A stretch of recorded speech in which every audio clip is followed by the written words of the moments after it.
안녕하십니까. 만화공인중개사의 저자 이용훈입니다. 오늘은 민법및 민사특별법 제45강, 공인중개사법 제44강 시간으로서 1. 주택임대차보호법 두 번째 시간이 되겠습니다. 그래서 4. 차임 등의 증감 청구권, 5. 보증금의 우선 변제권과 최우선 변제, 6. 임차권 등기 명령제도, 7. 주택 임차권의 승계에 대해서 같이 알아보도록 하겠습니다.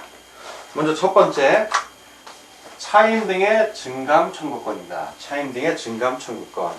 첫째, 차임의 증액 제한입니다. 증액을 너무 많이 하면 안 되니까 법률에서 제한을 줍니다. 증액 제한. 어떻게 주냐면 차임의 20분의 1 초과를 금지합니다. 차임의 20분의 1 초과 금지. 그래서 다만 특별시, 광역시, 특별자치시, 도 및 특별자치도는 관할 구역 내의 지역별 임대차 시장 여건 등을 고려하여 본문의 범위에서 증액 청구의 사항안을 조례로 달리 정할 수 있다. 달리 정할 수 있는데 이 20분의 1 초과 금지 그 밑에서니까 뭐 30분의 1이든 40분의 1이든 그렇게 한다는 얘기입니다. 그걸 넘어설 수는 없는 겁니다. 두 번째, 증액 후. 자, 증액을 했어요. 증액을 한 후에 1년 이내에는 증액을 하지 못한다. 1년이 넘어가야 증액을 한다는 얘기입니다. 자, 두 번째, 월 차임 전환 시 산정률 제한. 월 차임 전환. 자, 뭐 전세를 월세로 한다든가, 뭐 부분 월세로 한다든가 이런 겁니다. 이렇게 전환할 때 산정률을 제한을 합니다. 자, 어떤 식으로 제한을 하냐면 보증금의 전부 또는 일부를 월 단위의 차임으로 전환하는 경우에는 그 전환되는 금액에 다음 중 낮은 비율을 곱한 월 차임의 범위를 초과할 수 없다. 자, 첫 번째, 연 1할. 자, 10%라는 얘기죠. 연 1할. 두 번째는 한국은행에서 공시한 기준금리. 자, 한국은행에서 공시한 기준금리입니다. 이 기준금리에 연 2%의 이율을 곱한 비율. 이 두 가지 중에서 어떤 거? 낮은 거죠. 낮은 비율이에요. 낮은 거. 중요한 건 이 낮은 거를 꼭 기억하십니다. 예. 자, 연 1할이 낮으면 연 1할. 이게 연 1할 넘어섰다는 얘기죠. 그런데 2번 한국은행에서 공시한 기준금리에 연 2%의 이율을 곱한 게 연 1할보다 낮으면 이 2번이 해당이 되는 것입니다. 이렇게 차임 등의 증가 청구권을 알아봤고요. 다음 5. 보증금의 우선 변제권과 최우선 변제에 대해서 같이 알아보도록 하겠습니다. 보증금의 우선 변제권과 최우선 변제권에 대해서 같이 공부하도록 하겠습니다. 이 보증금의 우선 변제권은 대항력과 관련이 있어요. 이 우선 변제권은 대항력과 관련이 있습니다. 여러분들 잘 공부를 해 두셔야 되는 게 월세 임대차 사는 사람이 살고 있는 집이 집주인이 저당을 걸었는데 빚을 못 갚았어요. 이자를 3개월 이상 연체했다든가 빚을 못 갚아서 은행에서 임의경매를 신청해서 그 경매를 넘어가면 월세 입자는 난감한 겁니다. 옛날에는 돈 한 푼 못 받고 길거리로 나앉은 경우가 많아요. 그거를 방지하기 위해서 만든 게 이 우선 변제권, 최우선 변제권입니다. 자, 우선 변제권은 이제 대항력과 관련이 있는데 대항력 플러스 뭐가 있어야 된다? 확정일자죠. 자, 확정일자 주로 동사무소 가서 받습니다. 전세 같은 거 할 때 월세도 마찬가지고 대항력과 확정일자. 대항력은 바로 주택을 인도를 받고 그리고 주민 등록을 했을 때 대항력이 생기죠. 확정일자는 주택임대차 계약서를 갖고 가서 거기서 확정일자를 받는 겁니다. 계약서에다가. 자, 이 두 가지를 하면 이 확정일자 도장을 찍어주는 곳이 세 군데가 있죠. 어디? 동사무소 또는 법원 또는 공증사무소 가서 받으면 되는데 법원이나 공증사무소는 멉니다. 자기가 살고 있는 지에서 동사무소 가서 받으면 돼요. 계약서 갖고 와서 전세 또는 월세 계약서 갖고 임차인이 단독을 신청하면 동사무소에서 그거 다 확인하고 도장 찍어주고 그 장부에 대장에 다 기록을 합니다. 자, 이 대항력의 그 우선변제권의 그 내용은 뭐냐 하면 경매나 공매가 들어갔을 때 집주인이 세금을 안 내갖고 집이 차압되는 경우가 있어요. 압류되는 경우. 그때는 공매를 걸어버립니다. 세금 같은 경우. 그리고 그 은행이 저당권을 잡았는데 은행의 빚을 못 갚은 거예요. 그러면 경매에 넘어갑니다. 법원에서 하는 경매. 경매나 공매가 들어갔을 때 그 임차주택의 환가대금, 즉 그 임차주택이 경매에 들어갔을 때 배당을 하고 받은 돈이 있잖아요. 자, 그 환가대금이라고 합니다. 그 집이 팔렸을 때 낙찰자가 낸 돈, 그 돈이 집의 환가대금, 집이 바뀌어서 나온 대금을 말하는 거예요. 그 환가대금에서 후순위 권리자 또는 그 밖의 채권자보다 우선해서 보증금을 변제받을 수 있는 겁니다. 자, 이렇게 대항력과 확정일자가 있으면 누구보다 잘 기억하세요. 그냥 권리자가 아니라 후순위 권리자, 이거. 후순위 권리자. 이 말이 중요해요. 선순위 권리자보다가 아니라 후순위 권리자보다 돈을 먼저 받을 수 있는 거예요. 그런데 만약에 선순위 권리자, 저당권자가 먼저 있다면 밀리는 겁니다. 이거 중요한 개념이에요. 후순위 권리자, 즉 임대차를 들어갔는데 전세 또는 월세 들어갔는데 내가 최선순위야. 나보다도 주인이 월세 또는 전세자보다도 저당을 늦게 잡았어. 그럼 내가 최선순위니까 나는 당당하게 법원에서 경매 넘어가거나 공매, 한국자산공사에서 공매를 했을 때 임차인 내가 먼저 받을 수가 있는 거예요. 내가 선순위니까. 저당권이 다 후순위야. 그런데 저당권이 선순위이고 그리고 나서 내가 임대에 들어갔어. 그럼 나는 후순위잖아요. 자, 후순위 권리자보다 먼저 받을 수 있지만 선순위 권리자보다는 나중에 받는 겁니다. 자, 이제 알겠죠? 우선 면제권. 그러면 교수님, 후순위 임차인이 후순위여서 배당을 다 못 받으면 어떻게 됩니까? 못 받을 수 있습니다. 한 푼도 못 받을 수 있어요. 그 한 푼도 못 받는 걸 방지하기 위해서 나온 게 이 최우선 변제권이에요. 최우선 변제권. 최우선에서 변제, 배당을 해준다는 얘기입니다. 그 최우선 변제권 일단 하기 전에 일단 우선 변제권 마저 설명을 좀 하겠습니다. 자, 이 우선 변제권의 우선 변제권 마저 설명하면 우선 변제권이 언제 효력을 발생하냐? 확정일자를 받으면 그 확정일자부터 발생을 합니다. 확정일자.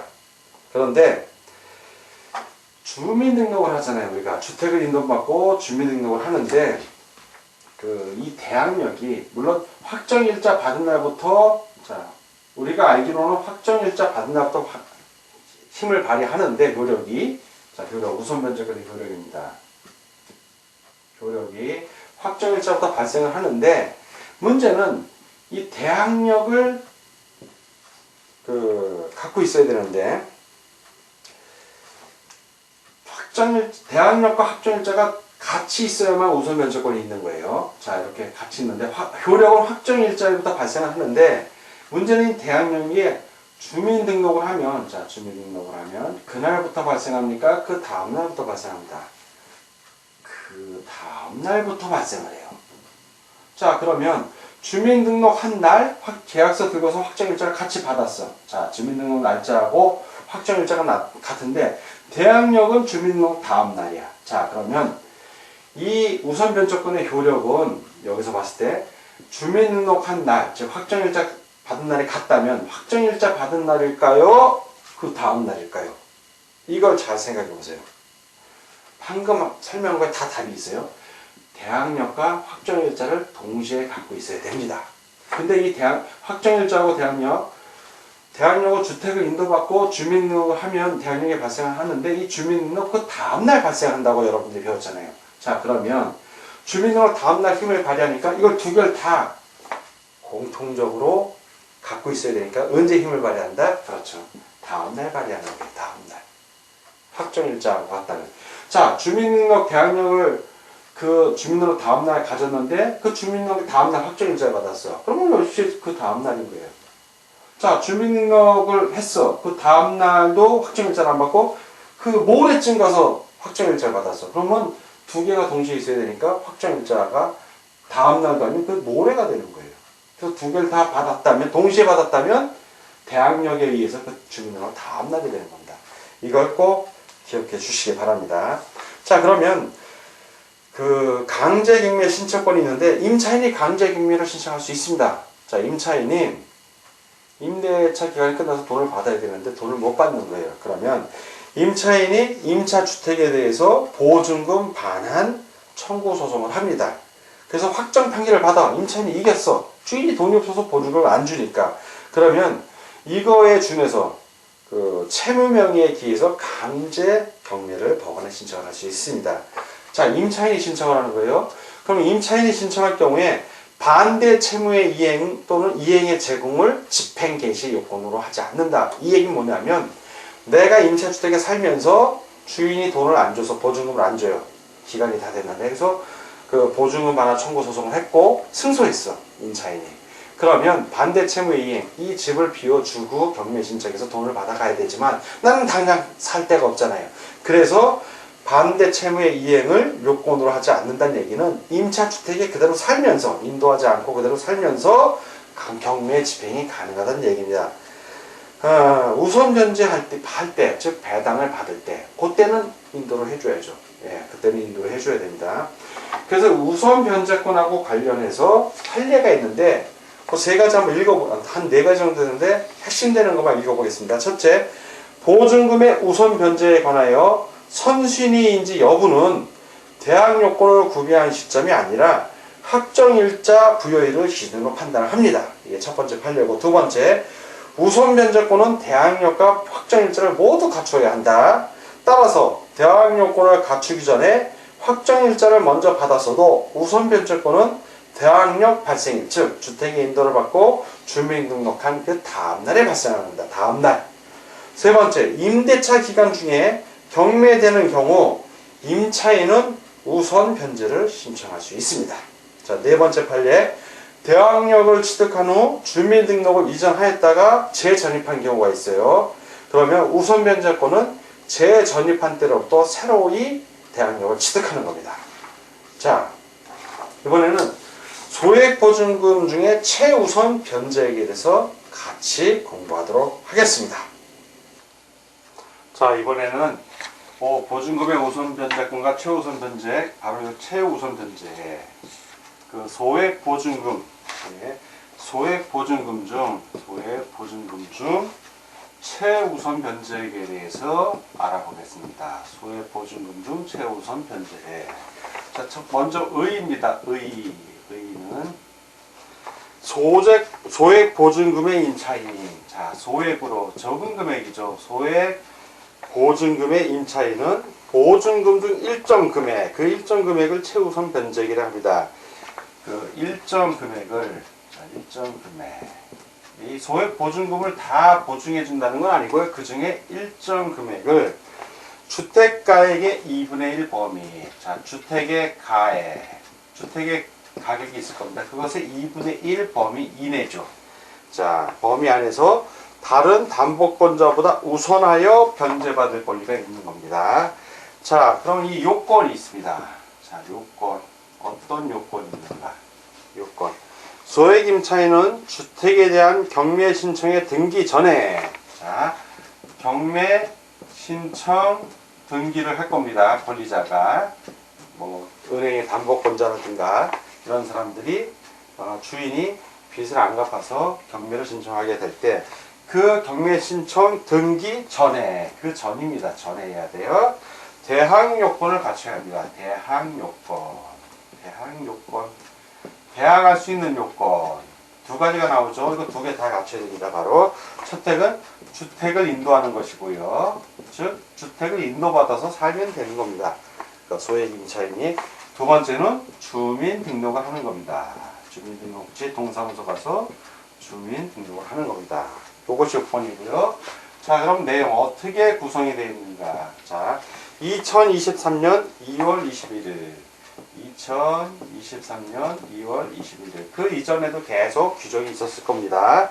자, 그래서 지역가, 그 다음에 소액보증금 금액이 얼마인지 정해줘야 되고요. 그리고 그 중에서 최우선 변제액이 얼마인지 보면 먼저 서울입니다.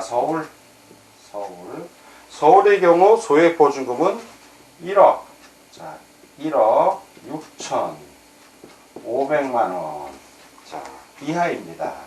그 중에서 이 소액보증금이 서울의 경우 1억 6,500만 원을 넘어가면 소액보증금이 아닌 거고 1억 6,500만 원까지는 소액보증금으로 보는 겁니다.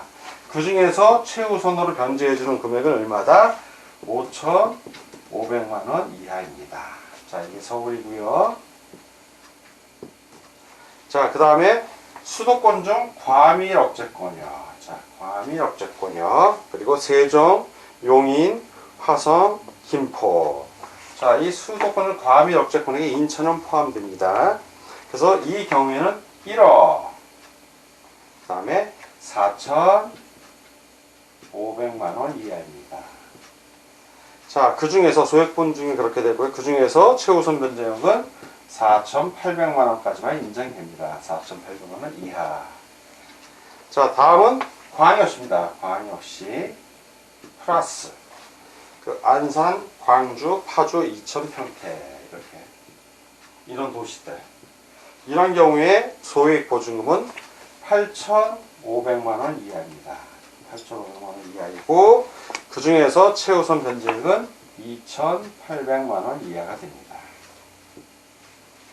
그리고 마지막은 이제 그 밖의 지역입니다. 그 밖의 지역. 그 밖의 지역. 이 경우에는 이제 소액보증은 7,500만 원 이하가 되고요. 그리고 최우선 변제액은 2,500만 원 이하가 됩니다. 자, 이렇게 돼 있고 이제 제한이 돼요. 어떤 제한이 있냐면 소액 임차인이 다수인 경우에 뭐 한 명이면 상관이 없는데 2명 이상이라는 얘기죠. 이런 경우에 모두가 동순위, 같은 순위로 인정이 됩니다. 이때는 임차주택가에게, 자, 임차주택가, 요 2분의 1이라고 되어 있죠? 임차주택가의 2분의 1 범위 안에서 보증금액의 비율에 따라 배당을 합니다. 그러니까 이 2분의 1 범위 안에서 안분 배당한다는 얘기입니다. 그리고 하나의 주택에 임차인이 2명 이상이고 이들이 그 주택에서 가정 공동 생활을 하는 경우에는 이들을 한 명의 임차인으로 모아 이들의 각 보증금을 합산한다. 가정 공동생활이 중요합니다. 자, 이렇게 소액 보증금 중 최우선 변제액을 같이 알아봤습니다. 자, 이번에는 6. 임차권 등기 명령제에 대해서 같이 알아보도록 하겠습니다. 임차권 등기 명령이라는 것은 임차권을 등기하라고 명령을 내리는 거예요. 누가? 법원이 내리는 겁니다. 법원이. 자, 그러면 누군가 신청을 해야겠죠. 어떤 사람이 신청을 하면 임대차가 끝난 후에도 보증금이 반환되지 아니한 경우에 그때 그 임차인입니다. 돈을 받아서 이사를 가야 되는데 다 기간이 끝났는데 주인이 안 줘. 이런 경우에요. 그러면 그 임차인은 임차주택의 소재지를 관할하는 지방법원 또는 지방법원 지원 또는 시군법원에 임차권 등기 명령을 신청할 수 있습니다. 자, 그러면 이 임차권 등기가 종료됐어요. 자, 임차권 등기가 된 겁니다. 임차인이 돈을 못 받아갖고 그 법원에 신청을 해서 법원이 증거에 의해서 그러면 임차권 등기를 명령을 내리면 등기소에서 임차권이 등기됐다고 등기부에 올립니다. 자, 그렇게 임차권 등기가 종료됐을 때 어떤 효력이 있냐? 임차인은 대항력과 우선변제권을 취득을 합니다. 그리고 또한 종전에 대항력이나 우선변제권이 있다면 그게 그대로 유지되는 거예요. 즉 이사를 가도 그 대항력과 우선변제권이 그대로 유지되는 겁니다. 그리고 두 번째, 임차권 등기가 끝난 후에 그 끝난 주택입니다. 그 주택을 이후에 임차인은 이게 중요해요. 이 사람은 소액보증금의 최우선 변제를 받을 권리도 없습니다. 왜 없을까요?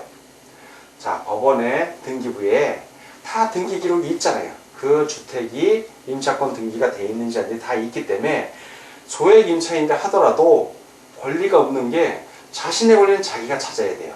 등기 등본을 확인하고 거기에 소액 임차인이 아니면 어떤 임차인이 임차권 등기를 냈다면 거기엔 들어가면 안 되는 거예요. 그래서 공인중개사가 필요한 겁니다. 공인중개사들이 그런 거 다 확인하고 등기부 등본 확인하고 여기는 안전한 물건인지 아닌지 보고 임차주택을 매매 또는 임차 중개를 해줘야 되는데 중개 수수료를 아끼려고 본인이 겁 없이 임차료 싸다고 덜컥 거기에 임차를 들어가게 되면 나중에 그 집이 경매에 넘어갔을 때 소액 보증금도 받을 권리가 없는 겁니다. 그래서 공인중개사들의 의무가 막중하다는 걸 여러분들이 꼭 기억하고 공부를 하면 이런 민법이 재밌습니다. 자, 임차권 등기와 관련된 비용, 즉 법원에 임차권 등기 명령을 신청하려면 돈 내야 됩니다. 예, 소송 비용이죠. 그거를 임대인에게 청구할 수도 있습니다.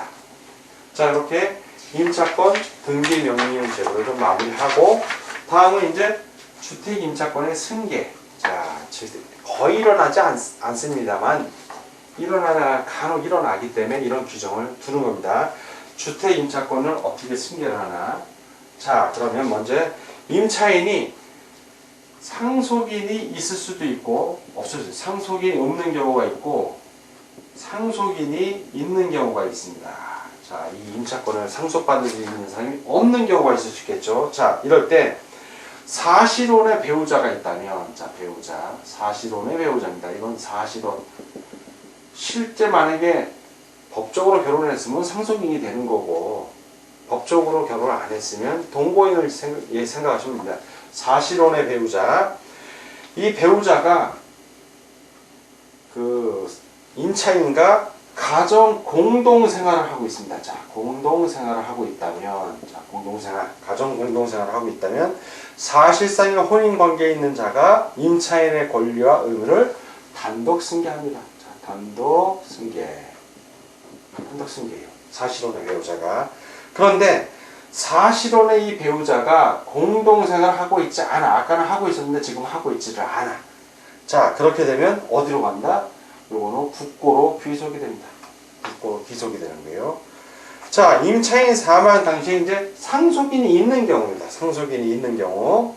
자, 이것도 이제 둘로 나뉘는데, 이 상속인과 임차인과 법정 상속인이 이 법정 상속인이에요. 법정 상속인이 가정 공동생활을 하고 있는 경우는 법정 상속인만이 승계를 합니다. 승계를 하고, 임차인과 법정 상속인이 가정 공동생활을 하고 있지 않아. 자, 이거 가정 공동생활이에요. 가정 공동생활. 근데 하고 있지 않는 경우예요. 자, 이런 경우에는 임차주택에서 가정 공동생활을 하던 사실상의 혼인관계가 있는 자와 2촌 이내의 친족이 공동으로 임차인의 권리와 의무를 승계한다. 자, 2촌 이내의 법정 상속인하고 또 사실상의 혼인관계에 있는 자, 요 두 사람이 공동으로 승계합니다. 공동으로 승계. 자, 근데 이 주택 임차권 승계 시 반대 의사도 표시할 수 있어요. 내가 받기가 싫어. 그러면 임차인이 사망한 후 1개월 이내에 임대인에 대하여, 임대인에게 하는 겁니다. 반대의 의사 표시를 하면 됩니다. 즉, 채무가 클 때, 그 임차인이 월세를 또박또박 냈어. 그럼 내가 이제 살면서 내면 되는데, 임차인이 월세를 못 내는 게 많아. 그러면은 내가 포기하면 되는 거예요. 승계를 반대하면 되는 거죠. 승계하는 걸 내가 안 받겠다 라고 하면 되는 겁니다. 자, 이렇게 주택 임차권의 승계에 대해서 공부를 했고, 여러분이 보시다시피 이 주택 임대차 보호법은 임차인을 보호하는 법이에요. 임차인을 보호하는 법. 아, 그러면 어느 한쪽만 보호하죠. 이런 걸 바로 편면적 강행 규정이라고 합니다. 편면적 강행 규정. 즉, 주택 임대차 보호법과 상가 건물 임대차 보호법의 규정에 위반된 약정으로서 임차인에게 불리한 것은 효력이 없는 겁니다. 근데 임차인에게 유리해. 아, 그거는 효력이 있습니다. 계약 당사자 중 상대적으로 우위에 있는 임대인에게만 강행 규정으로 적용이 돼요. 이런 불리한 거는 효력이 없다라고. 그래서 편면적 강행 규정이라고 합니다. 자, 오늘 여러분들 민법 제45강, 공인중개사법 제44강 시간으로서 1. 주택임대차보호법의 두 번째 시간이었고, 4. 차임 등의 증가청구권, 5. 보증금의 우선변제권과 최우선변제권, 6. 임차권 등기명령제도, 7. 주택임차권의 승계에 대해서 같이 공부했습니다. 자, 오늘 공부하느라고 수고 많으셨습니다. 다음 시간에 뵙겠습니다. 감사합니다.